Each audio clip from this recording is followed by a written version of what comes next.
পলাশথানাধীন ডাঙ্গা ইসের থেকে ইসলামপাড়া থেকে একটা ট্রাক ভর্তি মালামাল, মানে ওই থ্রি পিস আর কি, কাপড় আর কি, থ্রি পিস কাপড় চুরি হয়ে যায়। প্রায় 35 লক্ষ টাকার কাপড় ওখান থেকে নিয়ে যায় আর কি চোরেরা। পরবর্তীতে আজকে অভিযোগ প্রাপ্তির 6 ঘন্টার মধ্যে আমরা মালামাল উদ্ধার করছি। আমাদের সাব ইন্সপেক্টর রাকিবের নেতৃত্বে একটা টিম, চৌকস টিম আমাদের এই উদ্ধার কার্য পরিচালনা করে এবং উদ্ধার করে।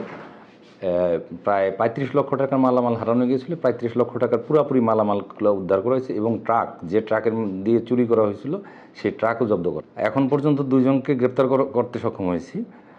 আরও 2-1 এটার সাথে জড়িত থাকতে পারে। আমরা সেইভাবে তদন্ত চলতেছে, তদন্ত সাপেক্ষে বলা যাবে আরও কতজন আসামি। বিজ্ঞ আদালতের মাধ্যমে আসলে তাদেরকে ফেরত দিতে হবে। বিজ্ঞ আদালতে তারা আবেদনের প্রেক্ষিতে পরবর্তী প্রকৃত মালিকের জিম্মায় প্রদান করা হয়। ভাই